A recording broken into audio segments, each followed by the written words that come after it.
Arunta, named after the Arunta Aborigines, was commissioned by the Naval Board in January 1939 and laid down by the Cockatoo Docks and Engineering Company, Limited at Cockatoo Island Dockyard, Sydney, New South Wales, on November 15, 1939.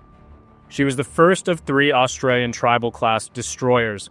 The destroyer was launched on November 30th, 1940 by Lady Zara Gowrie, wife of the Governor-General, but halted midway down the slipway, requiring completion the next day. Built at a cost of 500,000 Australian pounds, Arunta was commissioned into the Royal Australian Navy on March 30th, 1942, precisely 1 month before construction finished. At launch, the destroyer was armed with 6 4.7-inch guns and 3 twin turrets, 2 4-inch guns and a twin mount, 6 single 20mm Oerlikon anti-aircraft guns, a quadruple 2-pounder pom-pom, a 4-tube 21-inch torpedo launcher carrying 4 torpedoes, and 2 depth charge throwers with a magazine of 46 charges. Arunta began her operational service on May 17, 1942, with anti-submarine patrols off New South Wales. This included a targeted search following an attack on the Russian vessel Welland on May 16th, during which Arunta, USS Perkins, and HMLMS Trump unsuccessfully hunted for the submarine. On May 18th, alongside Trump, Arunta escorted convoy ZK.8 from Sydney, consisting of the Dutch ships Bantam, Bontekoe, Van Heemskerk, and Van Hoeks, carrying 4,735 troops of the Australian 14th Brigade to Port Moresby. A month later, the destroyer was tasked with convoy escort duties along the Australian coast and resumed escort missions to New Guinea in early August. She first saw combat in this role on the 24th of August, 1942, when she engaged and sank the Japanese Kaiju-type submarine RO-33 off Port Moresby, killing all 42 crew members aboard. On September 4th, 1942, Arunta left Port Moresby to join the cargo ship MEV Aanschun and the Dutch steamers Jacob, escorted by HMAS Swan as convoy Q2, bound for Milne Bay with supplies for the garrison. Arriving on the morning of September 6th, Aanschun docked at the Gilligilly pontoon jetty to unload, initially planning to depart at night for safety. However, local authorities ordered unloading to continue under cargo lights, while Arunta joins Jacob and Swan holding at sea to the south. That night, Aanschun was sunk during the Battle of Milne Bay, under fire from the Japanese cruiser Tenryu and destroyer Arashi. In January 1943, Arunta assisted in evacuating Allied guerrillas from Timor before resuming convoy escort duties. She was relieved from escort duty in May 1943 and underwent a short refit before being assigned to Task Force 74, TF-74. Arunta took part in the Operation Chronicle landings before detaching from TF-74 in July to return to Australian waters for patrol, convoy escort duties, and a refit. She rejoined the task force in Brisbane on October 29, 1943. By November 5th, the task force, comprising HMAS Australia, HMAS Shropshire, USS Ralph Talbot, HMAS Warramunga, Arunta, and USS Helm, had assembled in Milne Bay.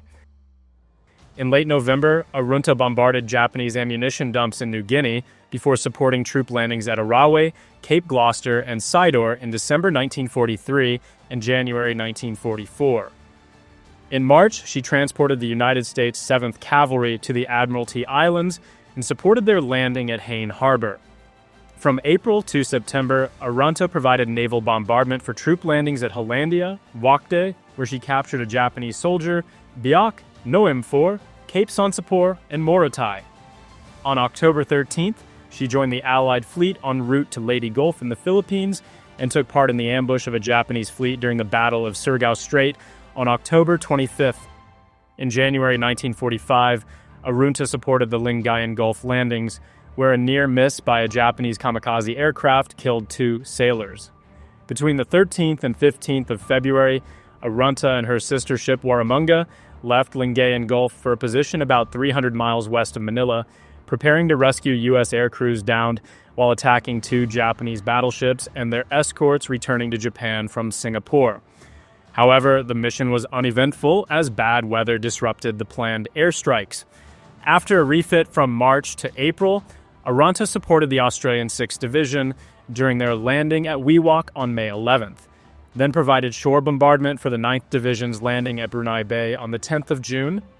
Later that month, she shelled enemy positions in Luton and Balikpapan, the latter as a prelude to the Allied landing on July 1st.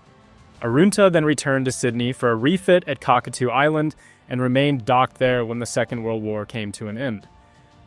For her wartime service, Arunta received the Battle Honours Pacific 1942-45, New Guinea 1942-44, Leyte Gulf 1944, Lingayen Gulf 1945, and Borneo 1945.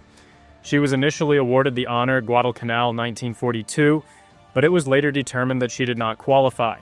Further review confirmed that her service in the Pacific Theater began in 1942, leading to adjustments in her honors.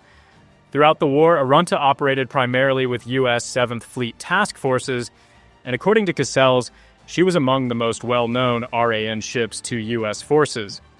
After completing her refit in October 1945, Arunta was deployed to Japan to serve with the British Pacific Fleet, BPF, as part of the British Commonwealth Occupation Force.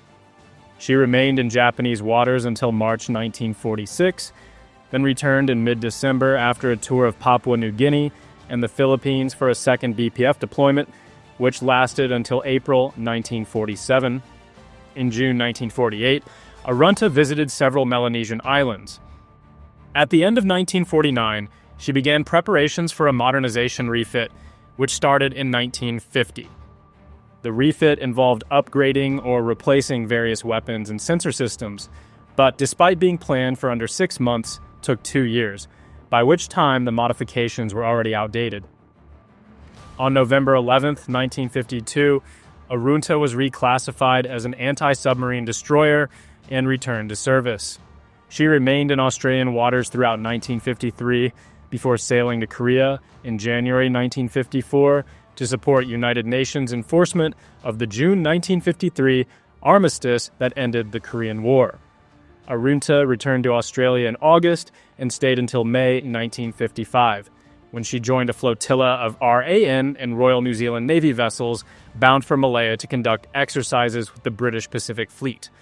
Instead of returning home in June, Arunta and Warramunga underwent refits in Singapore before becoming the first Australian ships assigned to the Far East Strategic Reserve, where they served until December.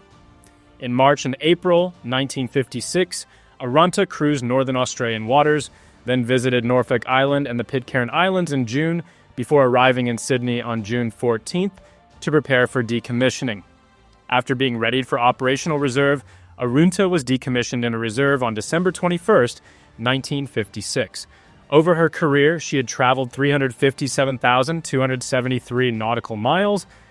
The destroyer remained maintained until November 1st, 1968, when she was sold to the China Steel Corporation in Taipei for scrapping. Arunta was taken under tow by the Japanese tug Tokyo Maru on February 12, 1969. The following day, she began taking on water. Despite efforts to contain the flooding, recovery was deemed impossible. As a result, Arunta was left to capsize and sink off Broken Bay. There were rumors that former crew members from the Second World War had sabotaged the warship to prevent her from reaching Japan. The truth may never be known,